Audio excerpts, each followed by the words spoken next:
I pull up, you know I be moving. Moving the floor and I'm cruising. The money I'm speaking is fluent. All of my business booming. Stacking my cash in abundance. Yo les postos, bienvenue dans cette nouvelle vidéo à quelques heures du classique PSG-OM. Content pour la troisième journée de Ligue 1, même si ce sera que le deuxième match des deux équipes. Donc voilà, un pari assez décimé, mais qui enregistrera des retours tels que Navas, Di Maria, Paredes et surtout Neymar. Mais voilà, après cette défaite lors de la première journée face au Racing Club de Lens, 1-0 en se procurant 0 occasion. Ça a été très grave pour moi, mais bon, j'en ai parlé, j'en reparlerai. Mais voilà, ce soir, il n'y a encore pas d'excuses. Et si ce soir, tu ne gagnes pas contre l'Olympique de Marseille, il va falloir vraiment prendre de très grosses décisions pour la suite des événements. Parce que maintenant, il y en a ras-le-bol avec ce club qui, pour moi, n'est pas structuré du tout. Qui manque vraiment des gars dans l'organigramme qui accompagnent vraiment Leonardo. Que ce soit un gros coach, un grand directeur général, un grand président qui ouvre sa bouche, qui prend des décisions fortes, qui ne laisse plus les joueurs faire quoi que ce soit, qu'ils ont plus de liberté, tout ça et tout. Faut arrêter à un moment donné. Voilà, je l'ai déjà expliqué, mais voilà. Il faut vraiment un club plus structuré. Et on en vient à l'information principale du jour. Donc ça va être une vidéo vraiment clash, parce qu'il y a un moment, il y en a marre que ce club ne soit pas respecté. Voilà. Même s'il ne fait pas grand chose pour être respecté, il doit être plus respecté. Donc on va parler de Kylian Mbappé. Kylian Mbappé, qui aurait indiqué au Paris Saint-Germain son envie de quitter le club en 2021. Et moi, je commence à en avoir marre avec ce joueur. Parce que depuis qu'il est au Paris Saint-Germain, depuis qu'il a signé le 31 août 2017, on voit déjà que le jour où il a signé, il voulait se casser et il voulait pas rester très longtemps ici. Le mec, on pensait qu'il allait avoir beaucoup d'ambition, qu'il voulait gagner cette Ligue des Champions avec le club, rentrer dans l'histoire, avant peut-être de quitter le club parisien. Donc ce qu'il faut savoir, c'est que Mbappé, quand même, c'est un joueur d'Île-de-France, il vient de Bondy, il est parti à l'AS Monaco, où il a percé littéralement, surtout la saison 2017-2018, où il a été exceptionnel avec l'AS Monaco, en étant champion de France devant le Grand Paris Saint-Germain, en étant demi-finaliste de Ligue des Champions, en étant décisif contre Manchester City à l'aller-retour en 8e, contre Dortmund à l'aller-retour en quart, et contre la Juve au match retour où il est buteur. Donc voilà, on pouvait penser que ce joueur-là était le futur. Et on pense toujours que c'est le futur. D'ailleurs, il a été champion du monde 2019. C'est remarquable, il n'y a rien à dire. Doublé contre l'Argentine, buteur en finale.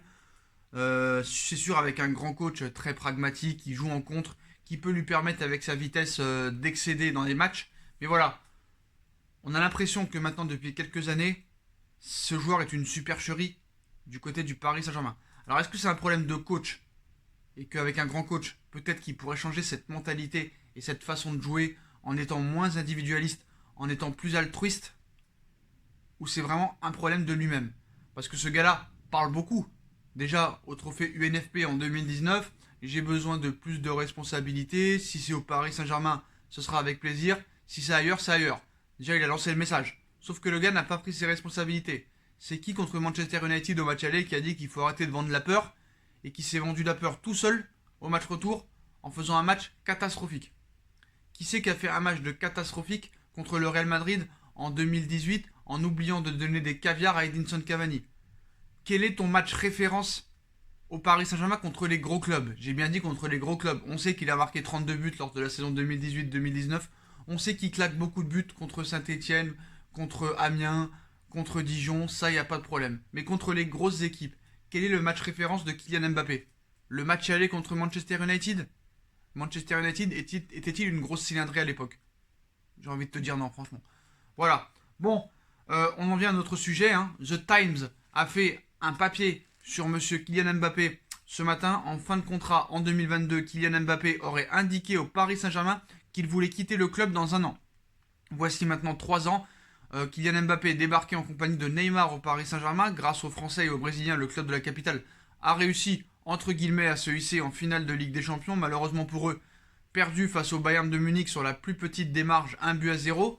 Il faut encore parler aussi des grosses occasions qu'a eu Kylian Mbappé lors de ce match, où il a fait des tirs.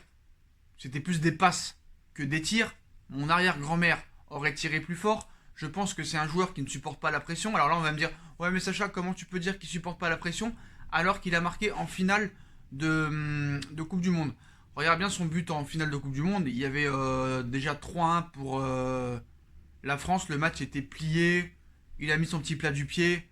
Il avait une équipe très structurée à côté. Donc c'est normal. Mais me dis pas qu'il n'a pas une équipe structurée aussi au Paris Saint-Germain. Regarde les joueurs qu'il y a. Donc voilà. Depuis quelques saisons maintenant, on prête à Neymar l'envie de quitter le Paris Saint-Germain. Mais en fait, à l'arrivée, Neymar est beaucoup plus heureux et montre qu'il est beaucoup plus heureux au Paris Saint-Germain que Mbappé. Le mec, on voit qu'il a qu'une envie, c'est de se casser. Ben moi, j'ai envie de te dire, pourquoi les Qataris veulent le garder. Alors si tu veux le prolonger, prolonge-le, et qu'il se casse. Et qu'il se casse, le gars, s'il est pas content, qu'il se casse. Et prends un Jadon Sancho, prends un Kai Havertz, et prends autre chose. Maintenant, il y en a marre. Alors, je comprends les dirigeants du Paris Saint-Germain qui veulent montrer leur loi en disant, ce joueur-là, c'est le meilleur, c'est l'avenir de notre club, on veut le garder, il partira pas, il est cadenassé, quitte à le laisser partir libre. Mais si les mecs sont pas contents, qu'ils se barrent maintenant. Il y en a marre de ces mecs-là. Il y en a marre de ces milliardaires qui ont 21 ans, qui prennent une noisette. Enfin, c'est d'autres qui disent ça, mais une pastèque, un melon exceptionnel. Maintenant, il commence à se la raconter, le gars.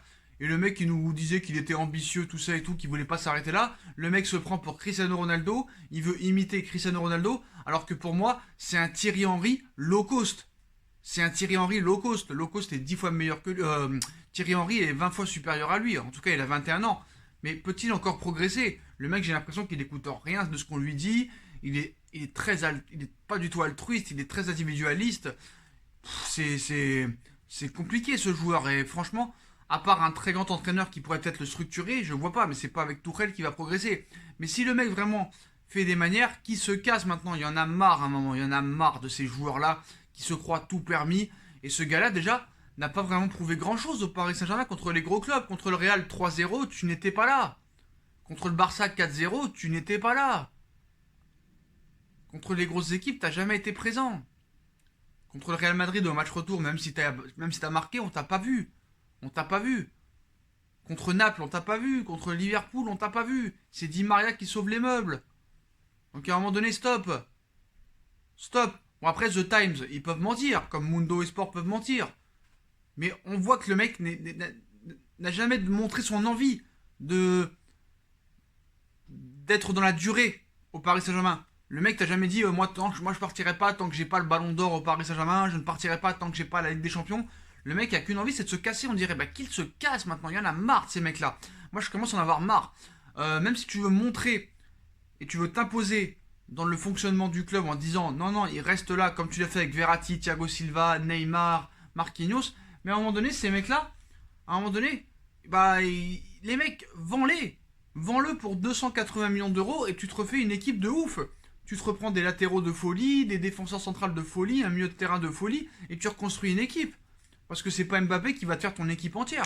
Franchement, prolongez-le et vendez-le s'il est pas content. Et qu'il aille je sais pas où. Alors, maintenant, la destination, c'est marrant parce que nous, on pense depuis des années qu'il rêve d'aller au Real Madrid. Mais d'après The Times, c'est pas le cas.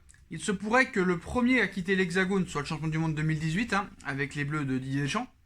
En effet, pour le moment, le natif de Bondy ne veut pas prolonger son contrat qui court jusqu'en 2022. Et surtout, d'après les informations du Times, en ce dimanche matin, il aurait informé le PSG et son directeur sportif Leonardo de son envie de quitter le club lors de la prochaine intersaison.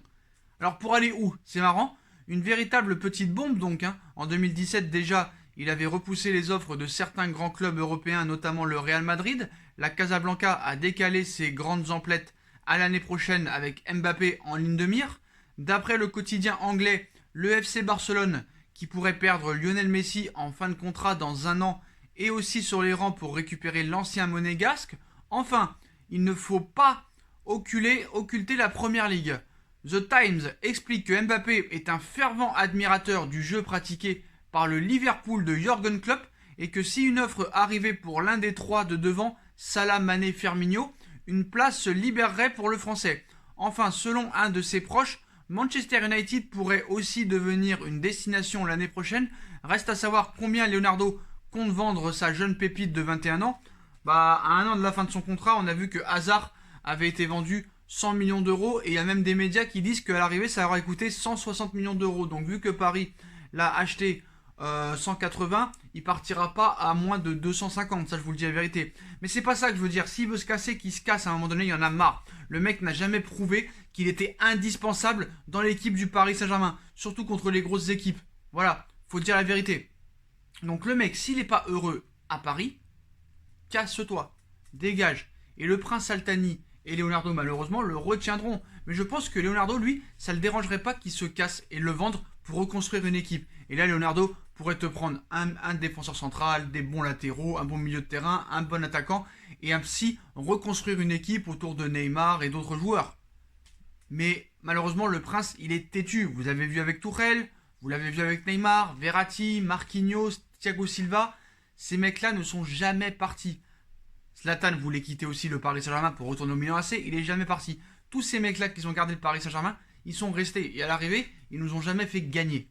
Ils n'ont jamais été décisifs dans les grands moments. Quel est le match référence de Thiago Silva en Ligue des Champions? Le Barça 2013, Chelsea 2015, parce qu'il a marqué un but et il fait une main juste avant en concédant un penalty? Non, non, non. Quel est le match référence de Marco Verratti au plus haut niveau? Et le dernier, c'était quand? Contre Chelsea en 2015? Ça date, tout ça. Donc à un moment donné, le mec, aussi fort soit-il, même si je pense qu'il est vraiment surcoté depuis qu'il est au Paris Saint-Germain, parce que contre les gros clubs, il a rien montré. Franchement, s'il veut se casser, moi, qu'il se casse. Je prends 260 millions d'euros dans l'affaire et je reconstruis une équipe avec un nouvel entraîneur.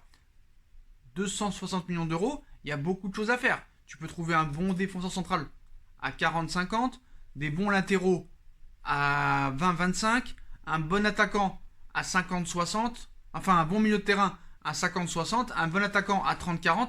Tu te refais une équipe compétitive, tu doubles les postes et tu prends des mecs qui ont envie de jouer au Paris Saint-Germain. Malheureusement, j'ai l'impression qu'il y a de plus en plus de joueurs qui ne veulent pas venir en Ligue 1 et au Paris Saint-Germain. On l'a vu cet été dans le dossier Van de Beek, Thiago Alcantara, Donny Van de Beek, De Jong a préféré aller au Barça, De Ligt a préféré aller à la Juve.